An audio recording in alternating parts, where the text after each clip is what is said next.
Hi everyone and welcome to ARC Labs. My name is Caroline Pedersen and I am the Director of Operation here at ARC Labs. And I'm here today at Roskilde University with Olivier Rubin, who is a professor here. And thank you so much for joining us. You're welcome. And having us. Olivier, please...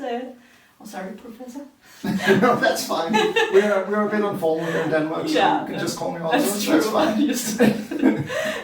Please tell us about yourself and your job here and how it was like before COVID-19.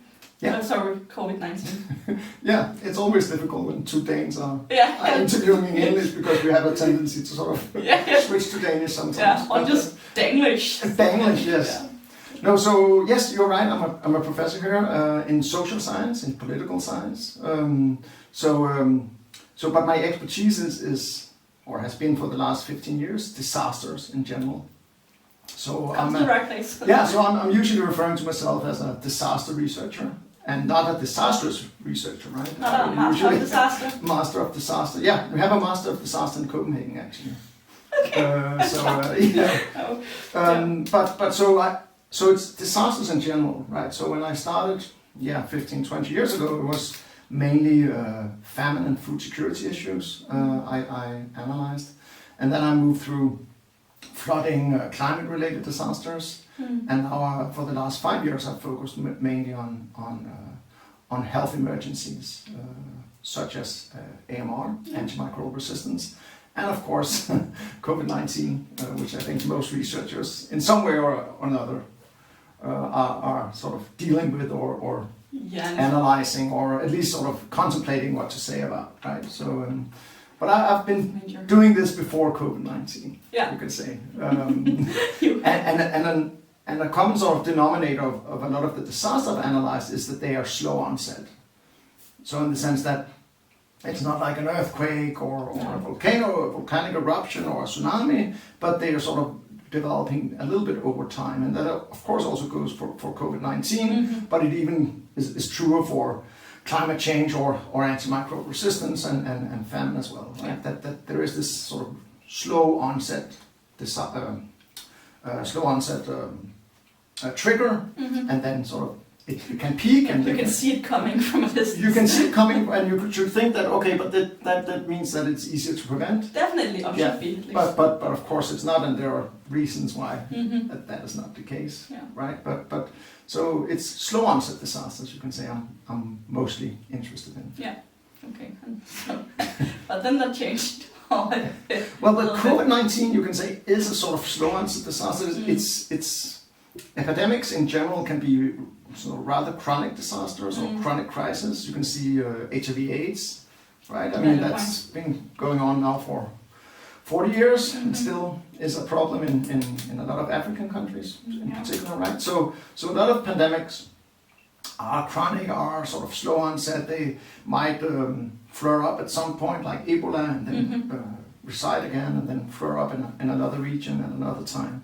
Right, so in that sense, they are slow onset, but of course they peak, right? But you can see with COVID, they have like several peaks, and it's not all. The waves are a little bit closer together. Yeah, sure. For Ebola. No, sure. So there are these sort of slow onset characteristics also with COVID-19, even though it also shares some characteristics with indeed like an earthquake, because suddenly, you have to make decisions very, very fast, which we saw in March 2020, right? In a lot of countries, at least, right? So there are differences and similarities between these disasters, and this is what you can say social scientists can look at is, I don't need to understand the epidemiological sort of intricacies of COVID-19 or indeed AMR, but I can just look at them as external shocks to society and try to characterize this shock. And this is sort of what I do. So I don't know anything or very little about medicine and the health sciences and so on.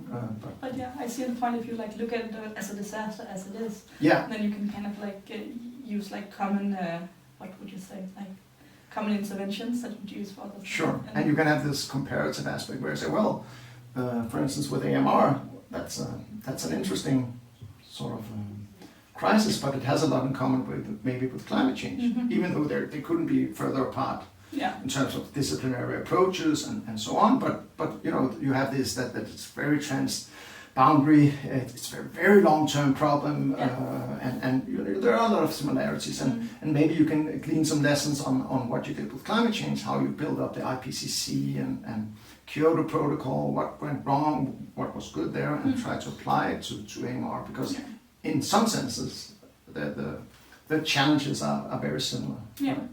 Yeah, makes sense. So how has COVID-19 affected your job? Yeah, well, new focus a little bit. New focus. I studied a little bit pandemics before the swine flu of 2009. In particular, what I was interested in is sort of the relationship between experts or advisors, health advisors and experts, and politicians. And what we found when we analyzed, at least in Scandinavia, the swine flu pandemic, was that, you know, experts, they really sort of took the lead and designed a lot of the policies. And we actually published an article saying, well, in pandemics, politicians are usually hands-off. So, I mean, coming from my field, I would like to say so. But we thought so, and that was like, we published it and everything was fine, but then COVID-19 came along, and then you can say, but this is the great thing about being a researcher, is that your theories or your hypotheses can be falsified or proven wrong, because you can say in COVID-19, of course, goes without saying, the politicians were not hands-off, right? So that was sort of a mistake, but it's of course clear that, you know, the swine flu, you had pharmaceutical interventions readily available, and you didn't have all these sort of non-pharmaceutical interventions that had huge societal implications. So of course, you know, it was much smaller than COVID-19, but, you know, in the initial stages you didn't know that, and that might be one of the reasons why WHO was so hesitant this time around to sound the alarm and say, well, this is a huge pandemic, because they did that with the swine flu, and then it turned out not to be that serious. We got it. Exactly. So I had been dealing with pandemics before, along with other sort of disasters. But then, of course, COVID-19 came along, and it both, of course, presented sort of an opportunity to analyze and to research, and of course it also put some hindrances in the work I was doing. I was supposed to go to Italy actually in February of 2020, northern Italy, to look at Legionella disease for the ECDC, which is the European Center for Communicable Diseases, and that was cancelled in the last minute because there was this thing called coronavirus, and I think there was something in Italy we didn't really know at the time. Even the ECDC didn't really know. For someone who do not know, it was very bad in the beginning in Italy, especially in Europe. In Europe, Italy was the sort of ground zero, you could say, of the pandemic in Europe, and but it was the contrast between, looking back, the contrast between wanting to, or sending me out to do some analysis of the Legionella disease, which claimed the life of maybe 10 or 20 sort of people. Probably older people. In Italy for the ECDC, and then now, you know, looking back now, and that was just very interesting, that these were the sort of things we were doing before, and then you had this huge pandemic, right? So my work was affected.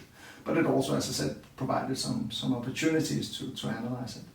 But I think maybe in contrast to health, public health and medicine, is that social science, usually we like to analyze after the fact. What went wrong? What can we do next time? No, but it's also like, it's not, I mean, it's also ethically, I mean, so if we want to interview people who are, let's say I want to interview experts because I'm interested in the relationship between experts and politicians. Of course, that's really difficult to do when the experts are working 12 hours a day, and the politicians as well, for that matter, to contain the virus or the pandemic. So it's also difficult to get access to the right stakeholders. Should you take up their time? Should you? So you have these ethical. So normally in social science, we sort of, unless we're very lucky and we're there beforehand, or I was involved in let's see, I was on the Danish health agency before the pandemic came, and I could observe from within. It's difficult sort of to get access to data and so on in real time. So usually in the social sciences, it's sort of after the fact that we try to collect data, often, most of the time, right? So it's not that we could sort of analyze a lot in the initial phases.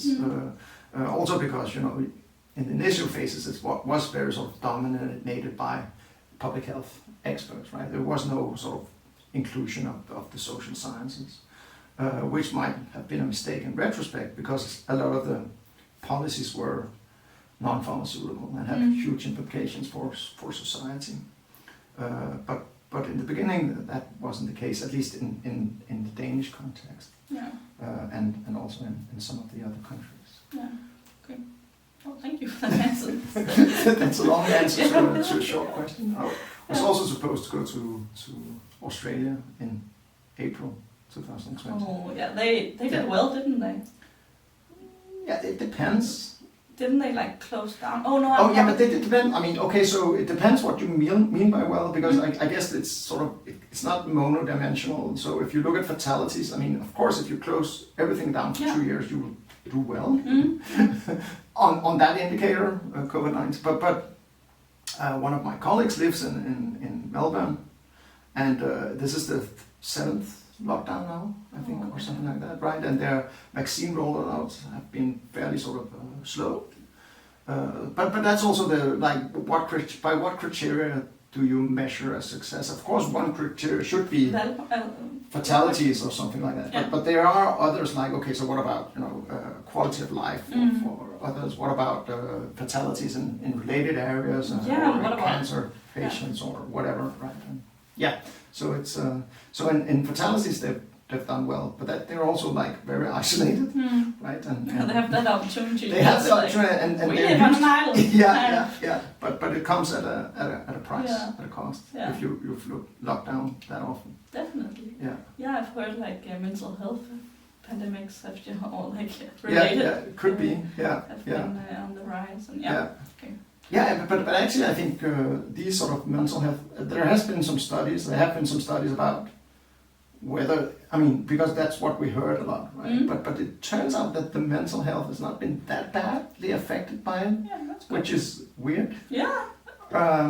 In terms of depression and so on, maybe more in quality of life, right? You can say like that, if you have, because 2 years is a long time, so if your quality of life has diminished substantially in 2 years, that counts for something, right? It doesn't count for a lot. Like what is? Yeah, it doesn't count for a lot if it's only 2 weeks, but 2 years, that's a long time, right?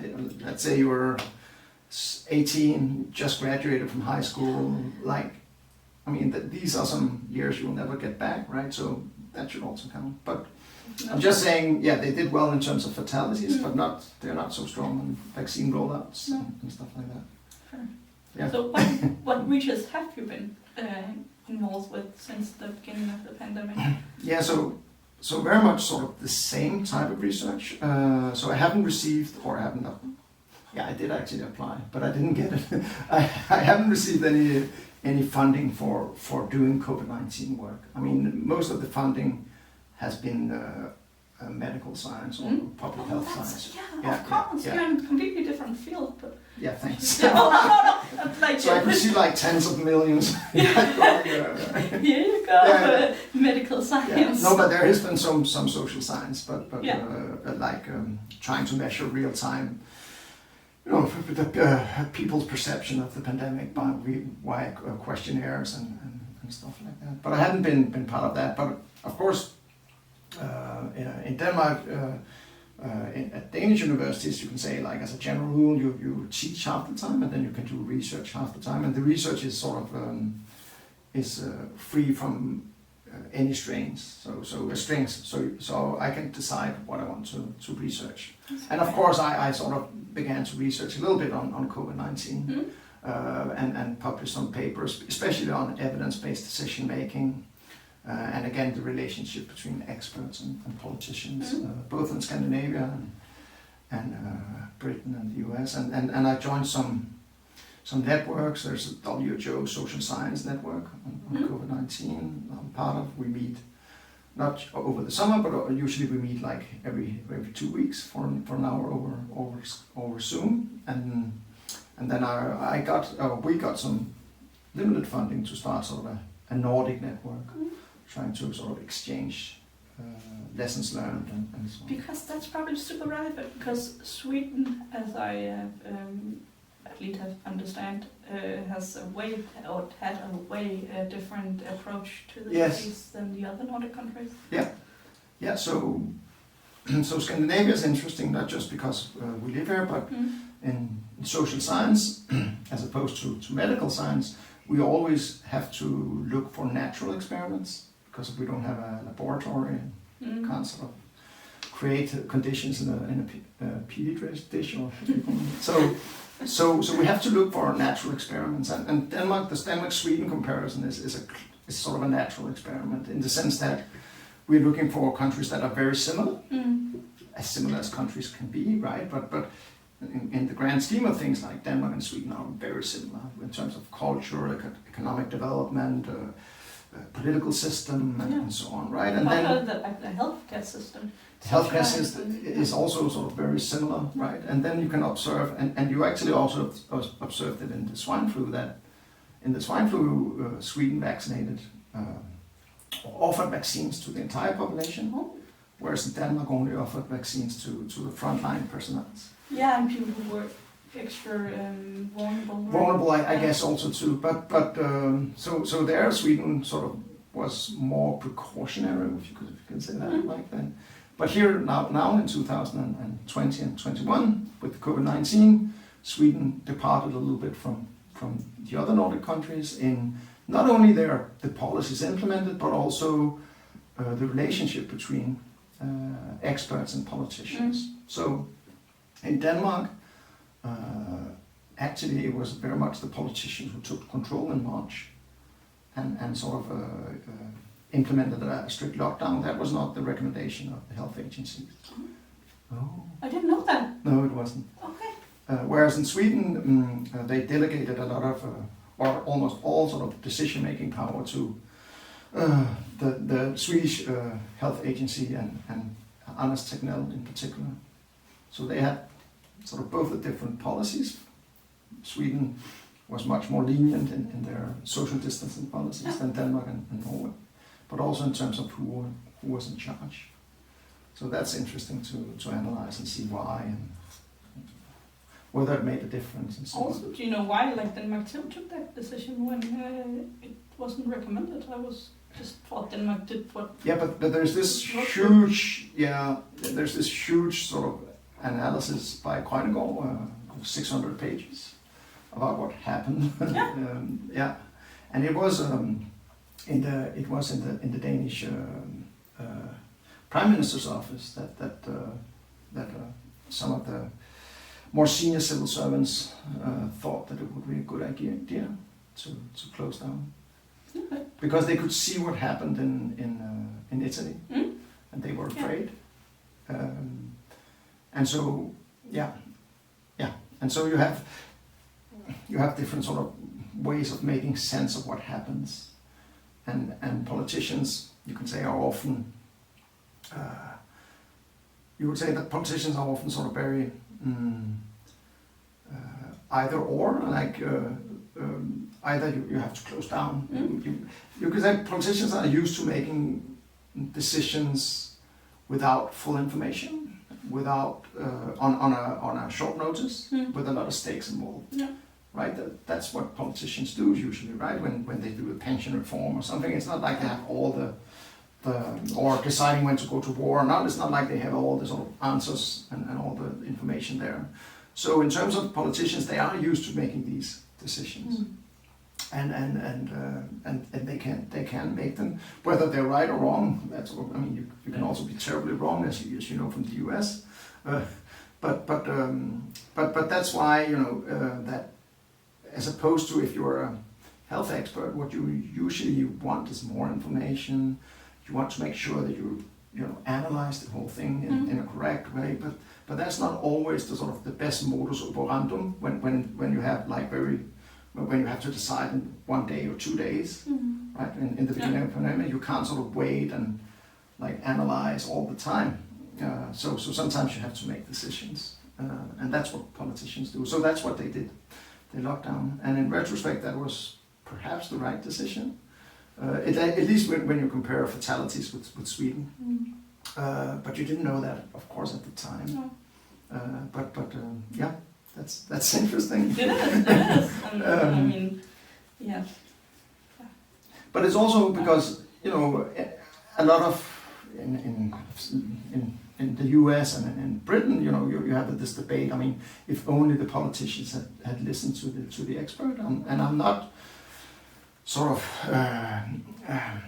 of shooting that argument down as such, but you do have these cases, Sweden being one, where it was clearly driven by the evidence or the experts, and they didn't fare much better, right? So this, I think, like putting science on this pedestal is dangerous, because you can say the scientific method or process or inquiry will always produce better results in the long run, right? I mean, you do something and then you correct it, and you have peers to say what you're right or wrong, and all that. That is of course superior, but there are some instances where the scientific method is not might be a little bit inadequate in the short run, right? Because bit slow maybe. Bit slow, but also inadequate, or also sometimes counterproductive, because what happens is, if you're an expert, and there's been some studies on that, what you do is that when you see something new, of course, you draw on your vast experience and knowledge. But when it's new, like COVID-19, and it doesn't behave as SARS or an influenza, which in the initial phases, they try to say, is it influenza? Well, yeah, it looks like. Or is it SARS? Well, it looks. I mean, so they try to compare it to existing sort of diseases and patterns and so on. But when and they model them according to that. But when it's a new disease, it can actually be a hindrance that you sort of draw on your experience, because it is new. So if you draw on your experience and say, well, let's just let's go through this pandemic and see I mean, I think if you look 3 years from now, most national health agencies, and that was actually in the plans, would never recommend a close down of society with the number of fatalities and the what do you call it is the rate of infection that we saw. I mean, that was way higher before they would have contemplated that. Like in retrospect, if you look at the action plans or the plans for it, it was never like 0.1 a rate of 0.3 or 0. I mean, it was much higher before they wanted to close down, right? So going into it, I think they underestimated the seriousness of it, and then you can say they might have overshot and so on. So you have this dichotomy actually between public health predictions and so on, and then you have like microbiology and the amazing sort of discoveries and progress that they have done in this disease. Actually, the pharmaceutical companies, which you normally blame them for all sorts of things, right? And maybe rightly so, but here at least the advances we've made in terms of producing a vaccine, that's amazing, right? But that's seen before. Yeah, no. So that's really amazing. But at the same time, and also in the US, you had all these sort of misfires and should we wear a mask or not, and and because they're not used to, and a lot of, also in the US, like a lot of times these sort of more obscure scientists or devices, they were suddenly put in the limelight and treated like rock stars or whatever, right? Well, Faust, he just wants to do his job. and they're not used to it. So if they think aloud, maybe during I mean, they're not schooled into not answering questions or being very sort of precautious about what you say and how you say it, right? So of course, so if they think aloud during an open mic or something like that, that's dangerous. Or you can say in Denmark, like just recently we had this, should children be vaccinated, and on the podium you had the leader of the Danish Health Agency, and then you had like the person from sort of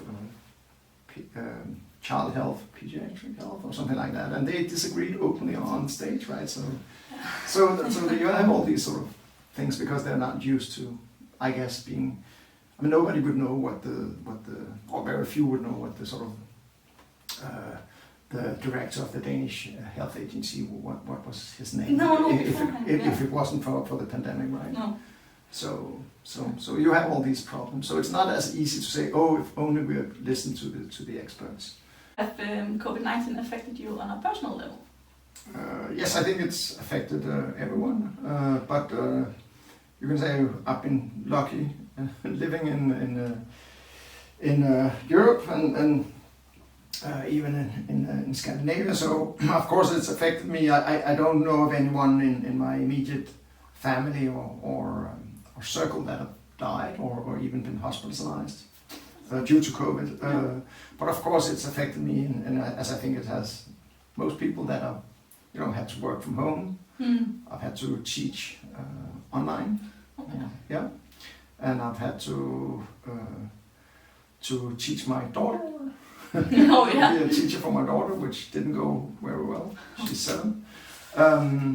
But I mean, in the grand scheme of things, it was sort of very. It hasn't impacted me or affected me a lot. I kept my job and so on. So. I mean, I'm feeling, of course, you want to travel and so on, and this summer we've been able to, but I feel like that I really shouldn't complain compared to a lot of others who have suffered much more, or known people in their family or that have suffered much more than I have. Yeah. We've been vaccinated. Well, it's not the end of it, as you know, with the Delta variant, but it hasn't affected me a lot. It is currently August of 2021. Yeah. So ask me in 2 months' time. No, I think the worst is over. I think we need to start living with COVID-19. Yeah. At some level, pandemic era. Yeah, the pandemic era. Yeah. But also if you take sort of the very broad paint with a very sort of broad brush, then 2020 for me, I mean, I thought about it. It was really a bad year but for the world as a whole, if Rawls' wheel of ignorance, that he says like, so his thought experiment is, okay, if you are to be born, and you don't know your own position in society, you can't decide where you were born. What society would you like to be born into, like an equal one or very? Yeah. And I think the same. I mean, if you're a child and you want to be born, 2020 is not by a long shot not the worst year in human history, right? I mean, even in modern history, I think like there are so many. Maybe it's the worst in the last 40, 50 years, but before that, Now I've studied famine, like in 1959 to 61, 30 million people died in China of famine, right? So, and the Spanish disease as well, where I think an estimated, was it 3% of the population died, right? And today it's a few per mill, right? And it doesn't, I mean, I don't want to diminish, all the suffering and those who have died, but I mean, we accept very, very little in terms of fatalities in these modern societies that we've developed, which is a good thing. I'm not arguing against it, but we also have to have sort of this broad perspective that 2020, even though for me it was, the worst year I could remember or something like that, it's not that bad. If you look at the entire history of humankind, I mean, even in the 60s, there are a lot of years globally that were worse. If you look at fatalities and suffering and all that poverty. So I think that's important to keep in mind. And even the Spanish disease was much more fatal and disruptive than this one. Probably turns out to be. It's not over, but no, that's the thing. keeps going, Yeah. keeps evolving. Yeah. Yeah. Okay. So, do you have any suggestion for how the world might be better prepared for pandemics in the future? And have we learned anything from this? Yeah, I mean, we always think, one of the things as a disaster researcher is that we always think that we learn things, and we do, but one thing is certain is that the crisis of tomorrow will not be the same as the crisis of today, right? So even though we've learned and we progress, I tend to believe that in terms of we'll encounter something similar, but they will never be sort of totally the same. There might be sort of synthetic pandemics, right? You can actually make a pandemic on purpose. I mean, once you've seen now how destructive this is, I mean, it would be an obvious weapon of terrorism or something like that if you can just do that. So we might encounter something similar in the future, but it will never be totally the same. There might also be sort of other crises or disasters we don't really pay attention to now that might emerge in the future. So, but of course, it's still important to have this. And you can say it's a dress rehearsal for bigger disasters to come, right? In a way, it could definitely have been more deadly. Sure, I mean that's just lucky and So there might be similar pandemics or indeed other disasters in the future or more deadly pandemics in the future. So what we have learned, I guess, is that, or what we should be attentive to is maybe not having, you can say, very sort of detailed recommendations and so on, but more to increase resilience in society, because that's something, in disaster research is that it might be counterproductive to have like a manual, a 500-page manual that you need to follow, exactly because things can change, there's chaos, it might not be the sort of it might not fit that particular disaster. Everything it's difficult to sort of think of all scenarios that could happen. So resilience is good, and also in terms of experts to include more social, not necessarily more social science, but to have a broader roster of experts that you consult. It sounds like, but I truly mean that, I think in Denmark and in the US as well, you have these problems with vaccine hesitancy, anti-vaxxers, there are ethnic divides, there are political divides, especially in the US. In Denmark we have mostly ethnic divides in terms of ethnic minorities that do not, for whatever reason. And these are the things that you can use social science for a little bit, but also in terms of projections. Once the pandemic hit, there was a tendency to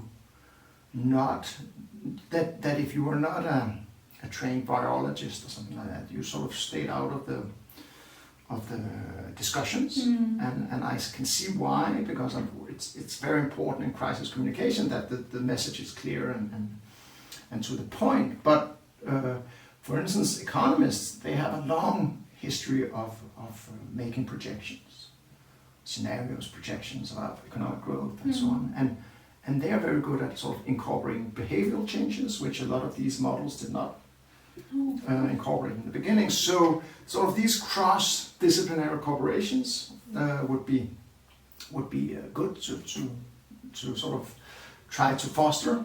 Of course, it's too late once the disaster strikes. I mean, they need to sort of be there before, the trust and the infrastructure and so on. So I guess this is more infrastructural work in terms of connecting different researchers that might contribute to some insights. But I mean, it's difficult because it also has to, as we discussed previously, it has to be very fast, right? This advice, especially in the beginning of the pandemic. So of course, monitoring and so on is also important. If we knew if you can say if the COVID-19 hadn't started in China, there are some evidence that it might not have, and we don't know the origin and whether it's from a laboratory or where it is. But it was at least it was slow to sort of be acknowledged in the beginning by the Chinese authority. It was actually sort of downplayed. Yeah. So that's also important to have transparency and so on. But that's easier said than done, right? It could happen anywhere. And of course also like the fable crying wolf kind of thing, right? So that we are you say that we need to be sort of patient villagers and come even the 10th time the boy cries wolf, because even though it's false alarm 10 times in a row, the costs when it's real are so, as we can see now, like they're enormous, right? So we need to sort of, especially in this risk society that we're in, we need to sort of acknowledge that there might be a lot of false alarms. We need to acknowledge that we need to spend money on prevention, even though it's expensive. Even though we can say, well, nothing has happened the last 20 years, because when it suddenly happens, it can be very, very expensive. But that's, of course, easier said than done. And expensive in all ways, right? I mean, expensive in both fatalities, but also like GDP. I mean, that's, and which is can also be translated into to lives, right? Because, as you know, I also study famine and food security issues, and all these sort of lockdowns and all that, of course, they've had enormous repercussions for food security in the developed world, and hence a lot of people lose their lives, death by starvation because of COVID, indirectly, as the result of the policies that we implement. So we need to do that, and it's not easy, because what happens is that, you know, you're a politician and people say, well, why are the kindergartens so bad, and why are the nursing homes so bad, and so on, and you need to defend having this expensive, you know, emergency planning operators in place, right? Whereas, you know, you get all this criticism from a lot of people, and rightly so. But it's the same of like waiting for this 100-year wave and building dikes and so on, and it's very expensive, and you know, the politicians are almost certainly not getting credit because they are not in office when it happens. So they're only getting all the cost and all the problems, and people saying, why do you spend millions of dollars doing this when the schools are a mess, when, you know, so it's easier said than done. But these would be things that I think, would strengthen our resilience in some ways. Because I think that's important, to do it sort of generally, and not just think like pandemic or this type of pandemic and all that. Because I guess in the future it will probably be something else, or another type of pandemic that does not behave like COVID-19, that does not behave like SARS, does not behave like the swine flu or something like that. I don't know. That's the thing, we don't know. We don't know. Need to be prepared. And when we don't know, it's better to sort of prepare in general. And also, like, imagine if we had sort of, before this COVID-19, we had dealt with the anti-vaccination sentiment that, you know, ran rampant even before this pandemic, right? Social media, how do you counter that? The biased information and the sort of things that are there. So there's a lot of things, and there's a lot of things for social scientists to sort of do in cooperation with medical science. So instead of, you know, you usually call for interdisciplinarity, where, you know, you can have different disciplines working on the same thing, and that's fine. But the disciplines can also be within your own field. So for me, interdisciplinarity would be having an anthropologist and a political scientist working together on something. That could all. But what is also important here is inter-paradigmic research, where a political scientist or anthropologist works together with a virologist, works together with a, you know, a civil engineer or something like that. So we sort of, and that's, it's difficult and it takes time, but it's with these sort of major events that are cross. I mean, they affect every aspect of society, right? Like mental health, GDP, fatalities, you know, you name it, transport, tourism, you know, it affects quality of life.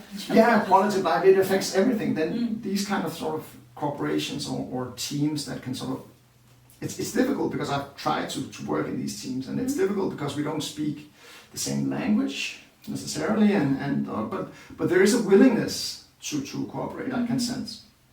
And we don't need to speak the exact same language, but there needs to be a respect for what we do and the knowledge we have and the expertise we bring to the table. I think that's there. So these sort of cross, paradigmic research teams or approaches would be something we need to do in the future to counter these sort of major crisis. Well, thank you so much for joining us today and